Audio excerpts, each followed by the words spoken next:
Today I'm discussing Chapter 3 of No Man Knows My History.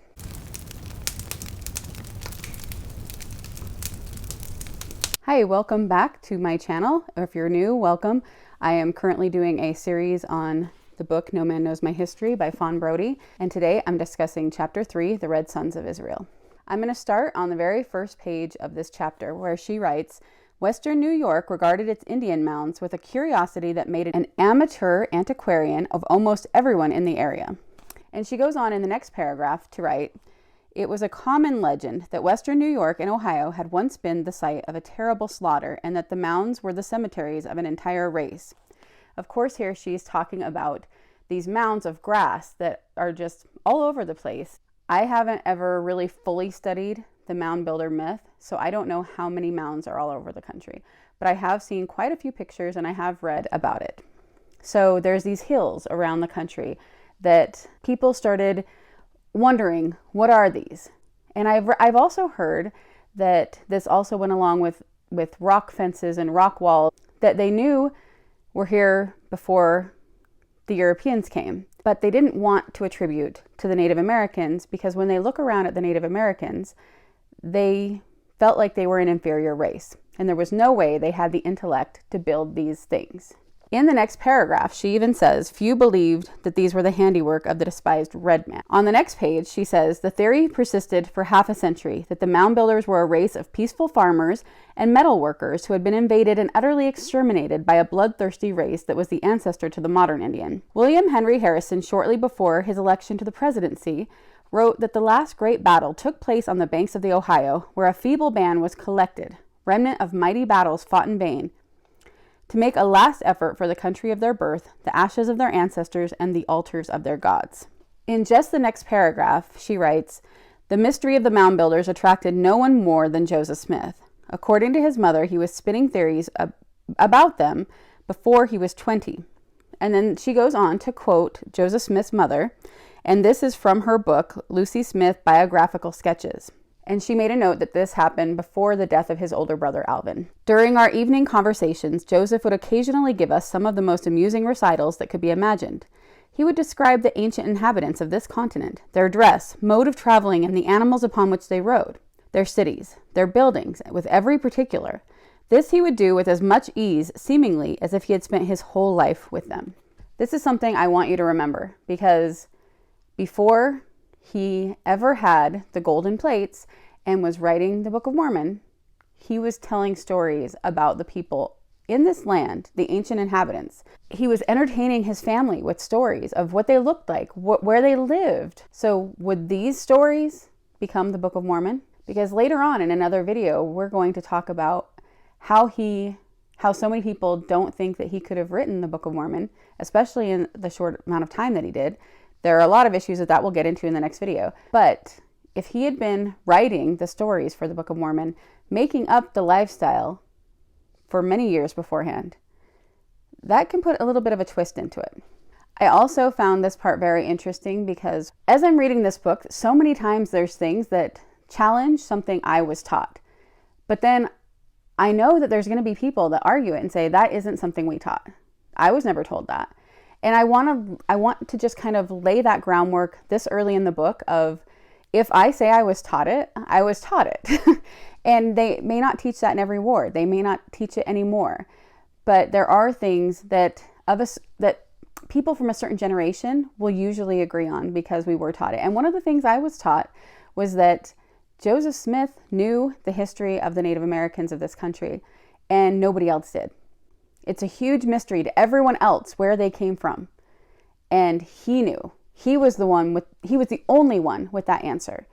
And the fact that he believed they were descended from the 10 tribes of Israel was unheard of. And so in this chapter, we are challenging that belief because we are learning that in Joseph Smith's time, this was very common. A lot of people believe that. It would not have been something random that he just came up with because of angels and a book. I also want to stop here and say that in this chapter, Moundbuilders dials up the speculation. She does it throughout the book, and I think it happened a little bit before this, but this is when I really started to notice it, that occasionally she will say things like, he would not be content with the cheap trickery of the conjurer Walters, and he might perhaps pretend to find something and things like that, where she's putting the thoughts and the motivations into his mind. Now, she could be correct, but it is speculation. There's no proof that Joseph Smith, obviously, he's not going to write down that he isn't going to be satisfied with Walter's the magician's practices from here on out, and he's doing his own. So there is a lot of speculation. And I have heard people say that, of like, oh, she has speculation in the book. She says things that aren't true. But I have even seen this from an LDS apologist that's a very faithful person, that you can tell when that's happening. And that's something that I just wanted to point out as well, is you can tell when she is speculating, saying what he's thinking or what his motivations are. You can weed that out really easily. That was something that even the first time through, I remember seeing and being like, you don't know that that's what he was thinking. But I can recognize when she's doing that. And it's an important point for a little bit later. There's also another really interesting sentence on this page, on page 35, where she said, somewhere he had heard that a history of the Indians had been found in Canada at the base of a hollow tree. It could be speculation right there that he had heard that. But if other people had heard it, if it was in the newspapers, then he probably did. But I do think it's an important thing to keep in mind that allegedly a history of Indians had been found in a hollow tree in Canada. So remember that. On page 36, she continues with this Moundbuilders theory. Joseph's book was to come directly out of popular theory concerning the Moundbuilders. His Book of Mormon was basically the history of two warring races, one a fair and delightsome people, farmers, stock raisers, temple builders, and workers in copper, iron, and steel, and the other was a wild and ferocious and bloodthirsty people, full of idolatry and filthiness, feeding upon beasts of prey, dwelling in tents, and wandering about in the wilderness with a short skin girded about their loins, and their heads shaven, and their skill in the bow and the scimitar and the axe. If you are familiar with the Book of Mormon or have read it, you know that that is exactly the Nephites and the Lamanites. And you can see where that prejudice comes in. The head shaving, the way they're dressed, what they eat, that would have been what a lot of the Native Americans' lifestyle would have been at this point. And so they're bringing in these people that are more like them to have been killed off by this race of Indians that are less civilized. But we now know what those mounds are. In the next paragraph, she goes on to say, actually, the Moundbuilders had been not a lost race, but the direct ancestors of certain of the upper Mississippi Indian tribes. But at that time, only a few antiquarians knew that the Indians had made a practice of exhuming, collecting together, and reburying in mounds all the bones of the recently dead. Even after the coming of the white man, and this ceremony, known as the Festival of the Dead, had been celebrated in the Mississippi Valley. The Indian forts, on the other hand, were fairly recent handiwork of the Iroquois. So the note here says, many of the mounds were simply crematories, where the bodies were elaborately entombed and then burned one on top of another. So that's what the mounds are. But back then they wouldn't have known that. And so, of course, there'd be a lot of speculation about what these things were and who could have built them. Jumping ahead to page 45, she wrote that of all the theories then current, the most popular among clergymen in Europe as well as America was that the red men were a remnant of the lost 10 tribes of Israel. And that is what I brought up a few minutes ago.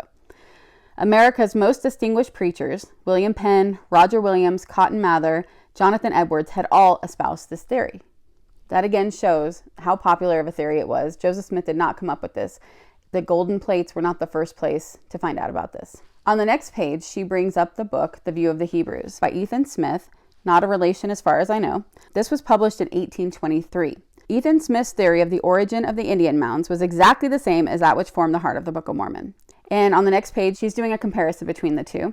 Both books opened with frequent references to the destruction of Jerusalem. Both told of inspired prophets among the ancient Americans. Both quoted copiously and almost exclusively from Isaiah. And both delineated the ancient Americans as a highly civilized people. Both held that it was the mission of the American nation in the last days to gather these remnants of the house of Israel and bring them to Christianity, thereby hastening the day of the glorious millennium. View of the Hebrews made much of the legend that the stick of Joseph and the stick of Ephraim, symbolizing the Jews and the lost tribes, would one day be united, and Joseph Smith's first advertising circulars blazoned the Book of Mormon as the stick of Joseph taken from the hand of Ephraim. That's still something that is taught in the LDS Church, is that in the Bible, when they're talking about those, that those sticks are the Bible in the Book of Mormon, rather than what they actually are. Ethan Smith had excitedly described copper breastplates taken from the mounds, which had two white buckhorn buttons fastened to the outside of each place in resemblance of the Urim and Thummim. This book is talked about a lot because there is so much crossover between the Book of Mormon and the view of the Hebrews. And I have read sections from it. And people have said, oh, we've debunked that. It's just normal, common things that you find in every other book. That could be true, but it's not the only book. It's not the only book at that time period that has things in it that are almost identical to things in the Book of Mormon. And if you take all of them, and we'll go into that in another video, and I own one of them. If you take all of them and put them together, you could build the Book of Mormon. A lot of people have said, we don't even know that Joseph Smith read the view of the Hebrews. Well, that's true too. However, Ethan Smith did say that it had not long since been a book which they had for a long time preserved. Having lost the knowledge of reading it, they concluded it would be of no further use to them, and they buried it with an Indian chief. And Joseph published the story of the long buried book in the Times and Seasons in Nauvoo, Illinois, Volume 3 on June 1st, 1842. He was then editor. And Ethan Smith is listed as the original source. So we know that he knew of Ethan Smith's existence and used a story that originally came from him in the Times and Seasons later on. So technically, that could be the first he ever heard of him, but I doubt it. 35 years after the Book of Mormon was published, an old antiquarian in Ohio who had spent years in trying to prove that the Indians were descended from the Hebrews pretended to have discovered in a mound several stone plates with the 10 Commandments inscribed in Hebrew. After his death, investigators discovered that he had laboriously chipped the stone himself, copying the characters from a Hebrew Bible, which he had neglected to destroy. And the funny thing about that is that there's an Instagram account that occasionally I used to follow, and occasionally I've looked at, where whenever there's any kind of discovery of writing on plates or anything like that, she brings it up and is like, oh, look at this proof. This proves the Book of Mormon is true because this was written the same way. I find this interesting that she has this in this book because Mormons were using this at the time she wrote this book as evidence of the truth of the Book of Mormon, unaware that it was fakery, that this person had carved the 10 Commandments. It just goes to show how Joseph Smith, again, just like with the first visions, it wasn't an exclusive Joseph Smith experience or idea. But again, he was able to take it further because of his creativity. I found this to be a very interesting part of the chapter because, again, like I said, I used to think that this was a Mormon exclusive idea, and we now know it wasn't.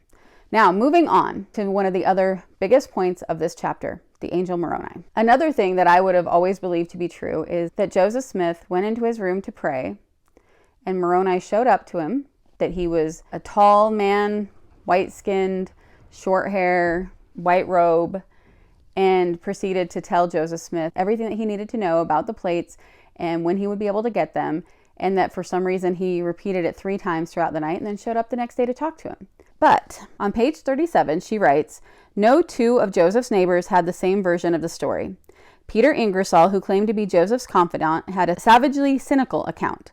One day, Joseph had taken home some fine white sand tied up in his frock, and his family, seated around the dinner table, asked him what he was carrying. At that moment, he is said to have told Ingersoll, I happened to think of what I heard about a history found in Canada called the Golden Bible. So I very gravely told them it was the Golden Bible. To my surprise, they were credulous enough to believe what I said. Accordingly, I told them that I had received a commandment to let no one see it, for, says I, no man can see it with the naked eye and live. However, I offered to take out the book and show it to them, but they refused to see it and left the room. I have got the damned fools fixed, and I will carry out the fun. Now, that is just one person's thing. He could have totally made that up. So I wouldn't take that as fact or proof, but it's one of the stories. Here's another one. Willard Chase told a different tale. In June 1827, he said the elder Smith told him that a spirit had informed young Joseph that a record engraved on golden plates lay buried near his home. But when he tried to get the plates, he found a toad guarding them, which changed into a man and struck him on the head. That is something I was never taught, but I actually have heard from LDS people who said that they were in church and from their family, and it was a normal thing because this was from this guy's diary and they believed it. Joseph Capron said that Joseph's father gave him no intimation at the time that the book was to be of a religious character, or that it had anything to do with Revelation. As early as February 1831, the editor of the Palmyra Reflector insisted that when Joseph first claimed to have found the plates, no divine interposition had been dreamed of. The next one is from Martin Harris. If you are new to LDS information, Martin Harris is one of the witnesses of the Book of Mormon. He was a very important figure in the early church. Martin Harris told the editor of the Rochester Gem that Joseph Smith had been visited by the Spirit of the Almighty in a dream and informed that in a certain hill in that town, Manchester, was deposited a golden Bible containing an ancient record of divine origin. So there's a few different stories there. So something I want to bring up at this point is this. In my treasure digging video, we talked about treasure guardians, and we know that Joseph Smith believed in treasure guardians. There are many quotes from people about him, even Martin Harris, where they talk about him being able to look in his seer stone and see the guardians of the treasure. So one of the questions that has been asked by many is, did he turn a treasure guardian into an angel? I'm going to go back to the Saints book for a minute. If you'll remember, this is the book that is put out by the church, so we've got a whole series of them now, that tells the history of the church. On page 25, it says, he had heard tales of hidden treasures protected by guardian spirits. But Moroni and the plates he described were different from these stories.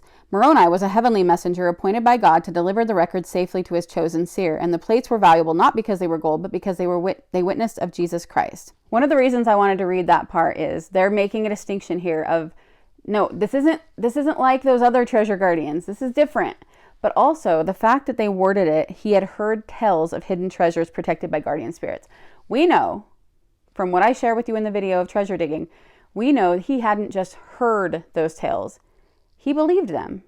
And he was very involved in all that. But again, they're downplaying that in this book. And this is the important time to bring up a couple of quotes from people about what they were told about Moroni. First quote is from Fayette Lapham, who interviewed Joseph Smith's father just after the Book of Mormon came to light. This is what he reported. He told his father that in his dream, a very large and tall man appeared to him, dressed in an ancient suit of clothes, and the clothes were bloody.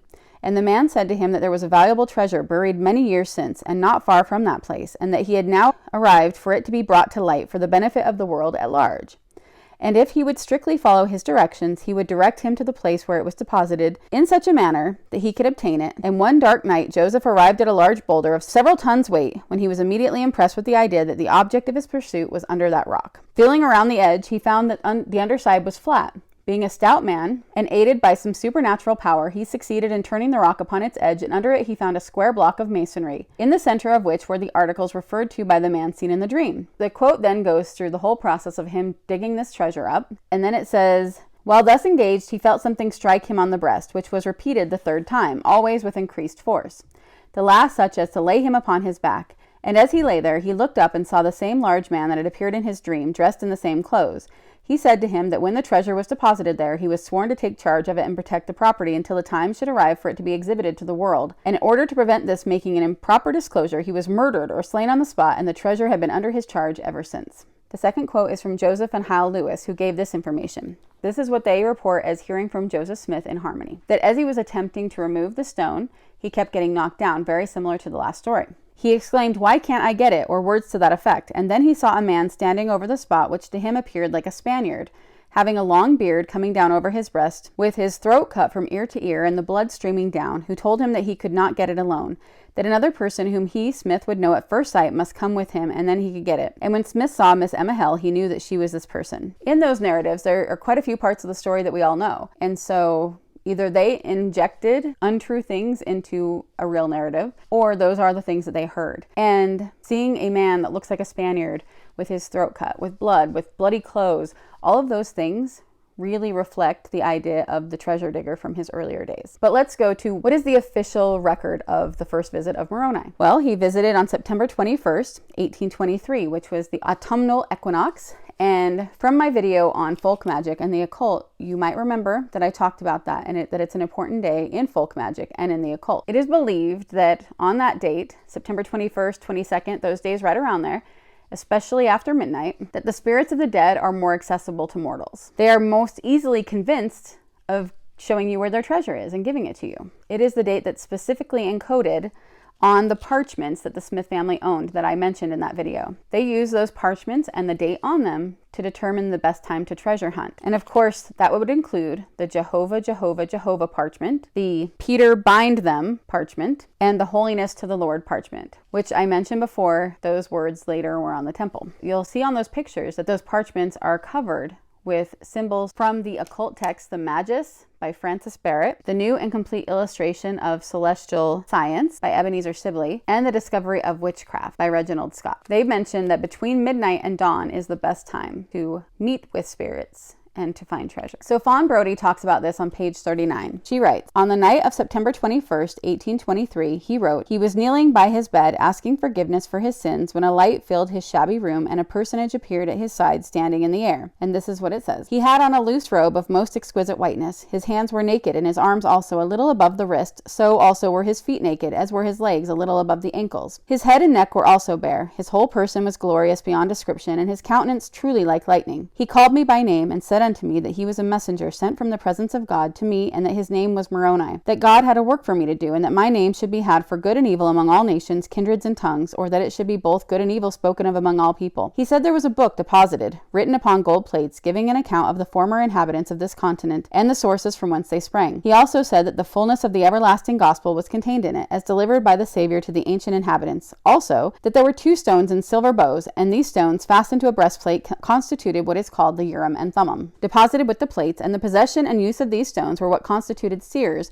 in ancient or former times, and that God had prepared them for the purpose of translating the book. That is a very important point for the next video. He's saying those stones that were found with the plates were made specifically for translating this book. Another point to look at in this is she mentions that he was kneeling by his bed asking for forgiveness. In the Saints book on page 21, it says, on September 21st, 1823, 17-year-old Joseph lay awake in the loft bedroom he shared with his brothers. I always thought he was alone, but apparently his brothers were there too. I'm surprised it didn't wake them up. But it says, in the darkness of his room, Joseph began to pray, pleading fervently that God would forgive his sins. So that lines up. He longed to commune with a heavenly messenger. Maybe to other people that wouldn't stand out, but the Saints is telling us that he longed to commune with a heavenly messenger.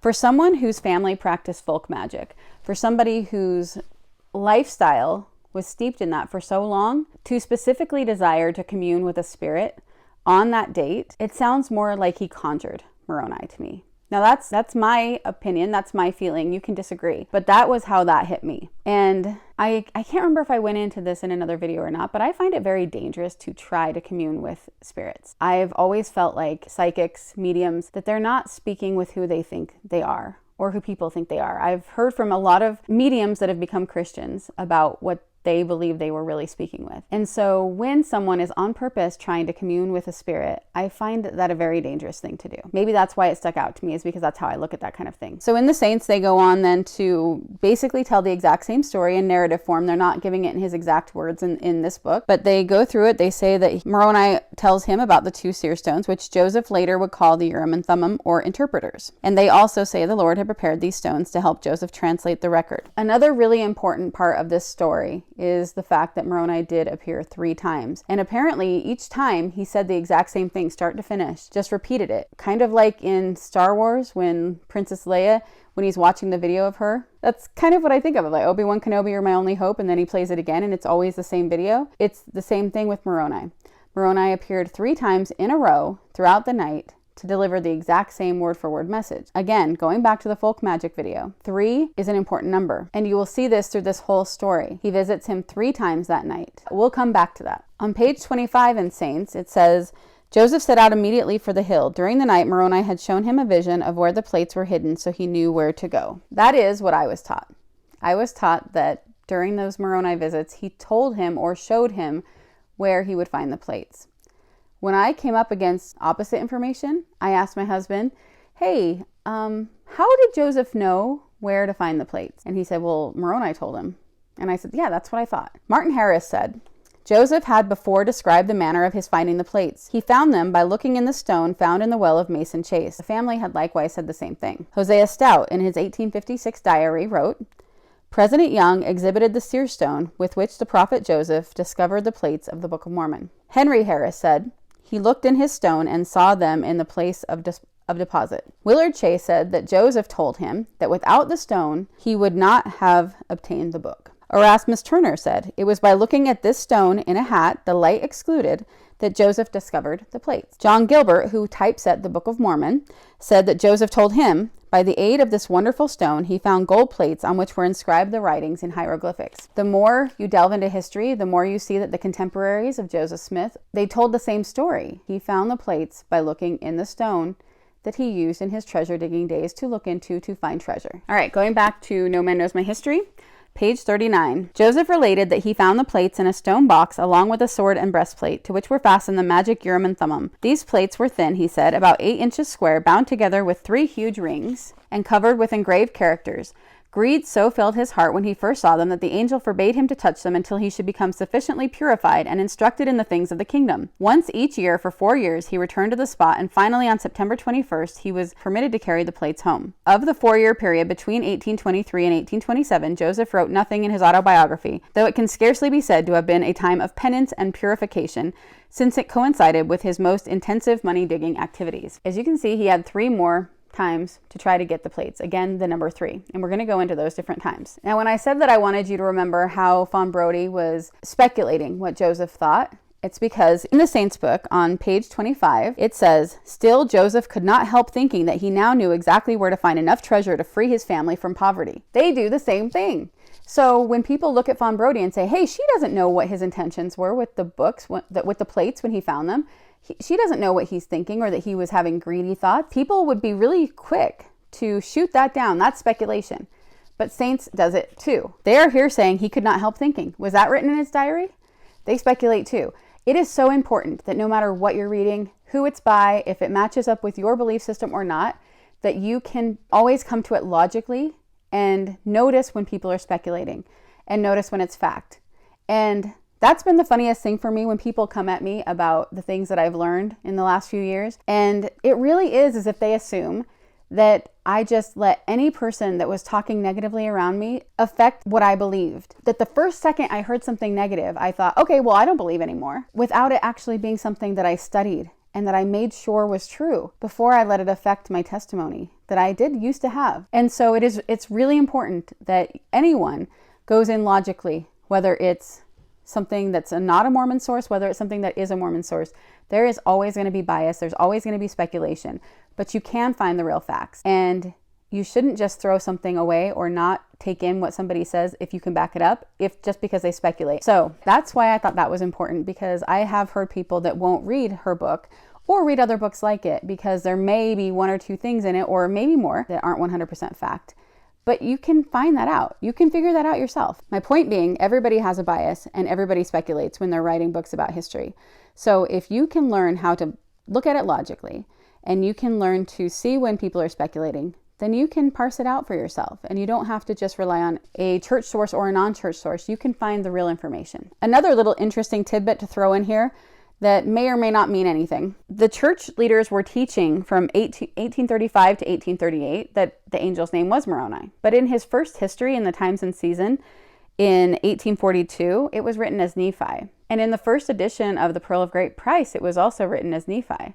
Both of those were later changed to fit the most common story of it being Moroni. I personally think that was probably just accident, that they just accidentally wrote down the wrong name. We've all done that. We've all said the wrong word or the wrong thing. But I do think it's something interesting to know about, just in case it ever comes up. So now let's talk about Moroni's first visit. In Fawn Brodie's book, she doesn't go into very much detail on all of the different visits. So when I originally read it, I wanted to kind of look more into them. The fact that he went back more than once, I wanted to know what happened each time. So I'm going to go to the Saints book for this first.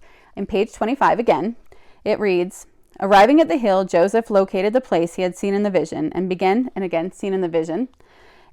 digging at the base of the rock until its edges were clear. He then found a large tree branch and used it as a lever to raise the stone and heave it aside. Beneath the boulder was a box, its walls and base made of stone. Looking inside, Joseph saw the gold plates, seer stones, and breastplate. The plates were covered with ancient writing and bound together on one side by 3 rings. Each plate was about 6 inches wide, 8 inches long, and thin. A portion of the plates also appeared to be sealed so no one could read it. So then Joseph reaches for them and felt a shock pulse through him. He jerked his hand back, but then reached for the plates twice more and was shocked each time." Again, there's the number 3. He was shocked 3 times.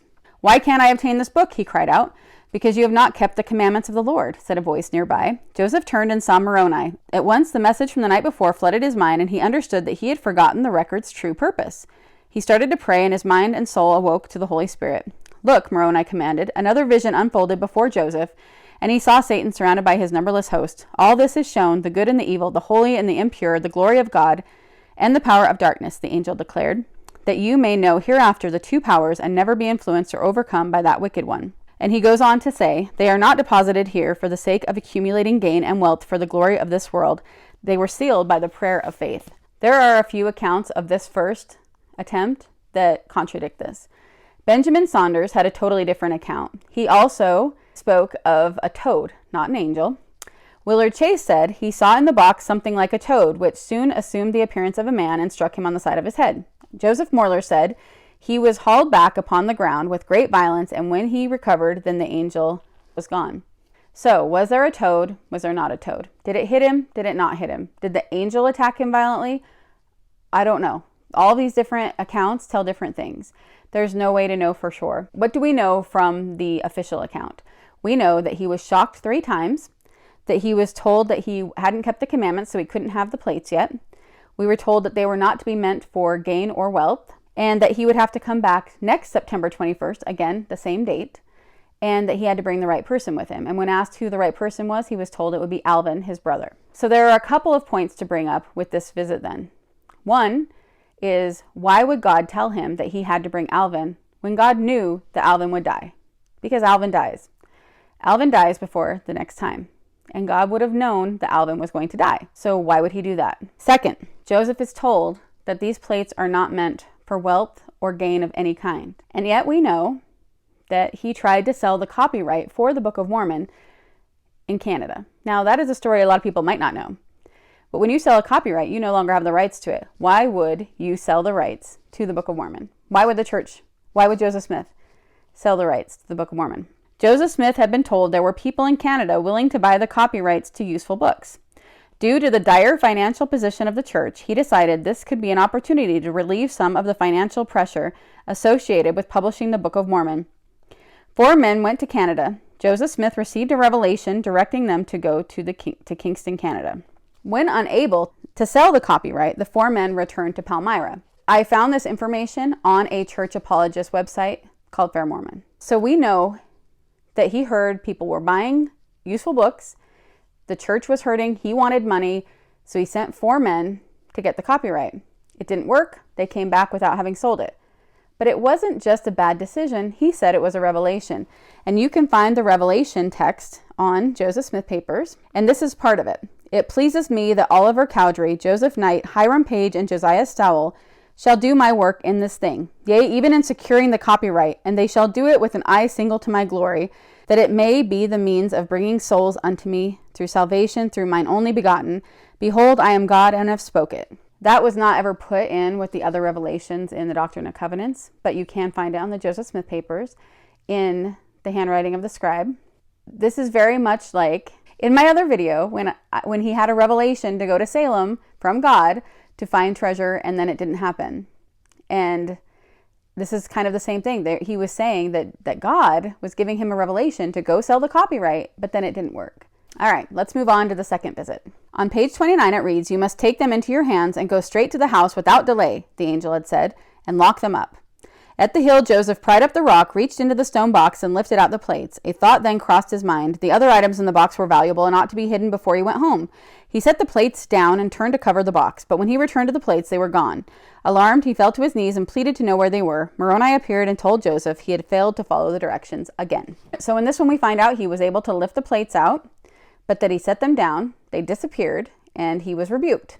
But another little tidbit here that is going to be important later is he's told to take them directly home, straight to his house, and lock them up. Remember that. All right, so third time. So we know from historical documents and diaries and all that he then knew that he was supposed to take Emma in place of Alvin. And they had to dress in all black and have a black horse. And they took a carriage. On page 37 in Saints, it says that local treasure seekers also knew it was time for Joseph to get the record. How did they know that? That Samuel Lawrence had been roaming the hill searching for the plates. And Joseph went back on his yearly visit. He planned to arrive at the hill shortly after midnight, just as the morning of September 22nd was beginning, when no one would expect him to be out. And he had asked his mother if she had a lockbox, but she didn't. So Emma appeared dressed in all black, or dressed for riding, and she and Joseph climbed into Joseph Knight's carriage and set out into the night. But did Emma go with him? Did she see where these plates came from? Did she see the angel? No, she waited in the carriage. So she waited while Joseph climbed the slope to the place where the plates were hidden. Moroni appeared, and Joseph lifted the gold plates and seer stones from the stone box. Before Joseph set off down the hill, Moroni reminded him to show the plates to no one except the Lord except those the Lord appointed, promising him that the plates would be protected if he did all within his power to preserve them. You will have to be watchful and faithful to your trust, Moroni told him, or you will be overpowered by wicked men, for they will lay every plan and scheme that is possible to get them away from you. And if you do not take heed continually, they will succeed. Joseph carried the plates down the hill. Now this is the part that's important if you remember his instructions the last time. Before he got to the carriage, he secured them in a hollow log where they would be safe until he obtained a lockbox. He then found Emma and they returned home as the sun began to rise. They were there a long time, apparently. Why would he need Emma with him if she didn't even get to see anything? And if he was supposed to take them home directly and lock them up, why would he put them in a hollow log? Why would they be safer in a hollow log, like the one those books were found in Canada, rather than where they had been already, or with him in his possession? Those are some questions I had when I read this. It does say that he took the spectacles, or what they would later refer to as the Urim and Thummim, with him. And it says that when they got home to his house, his mother saw his empty hands, but that he said, "Don't be uneasy." He handed her an object wrapped in a handkerchief. Through the fabric, Lucy felt what seemed to be a large pair of spectacles. They were the Urim and Thummim, the seer stones the Lord had prepared for the translating of the plates. Again, it's saying that these seer stones that were found with the plates are what God had prepared for the translating of the plates. Remember that for next video. It's so important. That was his mother's description of it, and we're going to talk a little bit later about other descriptions of the Urim and Thummim as well. So Saints tells us he took the spectacles home. His mom doesn't see them, but she feels them. They feel like spectacles. In No Man Knows My History, Fawn Brodie said, Emma and Joseph, she wrote, brought home the plates on September 22nd, 1827. Joseph showed her the magic spectacles, which she described as two smooth three-cornered diamonds set in glass and the glasses set in silver bows. Now, of course, that's from Lucy Smith, and in Saints, it just said that she felt them through the handkerchief. Maybe she'll see them later, and that description comes from that. I'm not sure. But as far as I know, she didn't actually see them. There's also a note here, though, that said that Martin Harris, however, said that they were white like polished marble with a few gray streaks. And David Whitmer described them still differently as two small stones of chocolate color, nearly egg-shaped and perfectly smooth, but not transparent. Everybody's describing the seer stones that came with the plates differently. That's an interesting thing. Now, did he have a breastplate? He might have. She says that he may have found a copper breastplate because for such objects were frequently discovered in the mounds, and the Ohio State Museum has an impressive collection. So it is possible that he had found a few treasures along the way. What happened to the plates then? At this point, they're stuck in a hollow log left in the forest. I'm going back to Saints again now. On page 40, it says that Joseph found the log where the plates were hidden and carefully wrapped them in a shirt. He then ducked into the woods and headed for home, his eyes alert to danger. The forest concealed him from people on the main road, but it gave thieves plenty of places to hide. Straining under the weight of the record, Joseph tramped through the woods as fast as he could. We are told Joseph Smith was very strong. But while I'm reading this, I want you to think about a 6-inch by 8-inch record of plates bound together by rings, how long the Book of Mormon is, how big that would have to be, and how much gold weighs. He turned around and he saw a man coming at him, wielding a gun like a club, clutching the plates tightly with one arm. Joseph knocked the man to the ground and scrambled deeper into the thicket. Another man sprang from behind a tree and struck him with the butt of his gun. A third man attacked. Joseph hit the man hard and ran for home. Back at the house, Joseph burst through the door with his heavy bundle tucked beneath one arm. So, Joseph Smith is so strong that he can carry golden plates with one arm while fighting off people. I mean, you know what? If you want to believe it, if you want to believe in this, I guess you could believe that God gave him extra strength during this time. But it is one of those stories that I never thought of when I was an active Mormon. I just never thought about it. I never thought about the inconsistencies of carrying those heavy gold plates through a forest, running while being attacked and carrying them with one arm. I just never thought about it. Apparently, he dislocated a thumb during this. You can actually see, if you go and look it up, there's a man on YouTube in England. He goes by Nemo the Mormon. He actually created plates put together by rings out of all materials and tools that would have been available to Joseph Smith to see if he could do it. See if he could make something that if you put it under a cloth would feel real to people. So if you have time, go check him out and see that, because it's pretty interesting. And he talked about how hard some of the parts were, where he could see where you could dislocate a thumb doing that.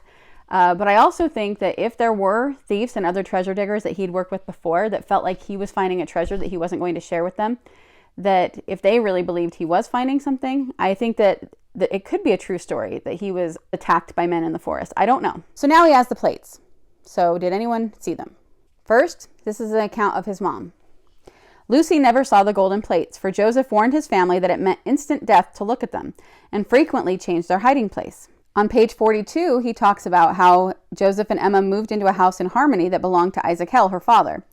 And, you know, the guy that's always considered a villain, but he let them come move into his house. And that he was gratified to hear Joseph say that he had given up what he called glass looking and that he expected to work hard for a living. But Hale soon discovered that instead of getting down to serious farming, his son-in-law was busy translating characters from a mysterious set of plates he had brought from New York. I was shown a box, he said, in which it is said that they were contained, which had to all appearances been used as a glass box of the common window glass. I was allowed to feel the weight of the box, and they gave me to understand that the book of the plates was then in the box, into which, however, I was not allowed to look. I inquired of Joseph Smith Jr., who was to be the first who would be allowed to see the book of plates. He said it was a young child. After this, I became dissatisfied and informed him that if there was anything in my house of that description which I would not be allowed to see, he must take it away. If he did not, I was determined to see it. After that, the plates were said to be hid in the woods. I don't think it's unreasonable that Isaac Hale was saying, hey, if you have this in my house, I get to see it. But of course, he wasn't allowed to see it. Emma was Joseph's first scribe, so his wife now. She never saw the plates, although they often lay on the table wrapped in a small linen tablecloth. Apparently, he had so frightened her about the consequences of examining them that she dared finger them under their coverings only when she moved them to dust the table.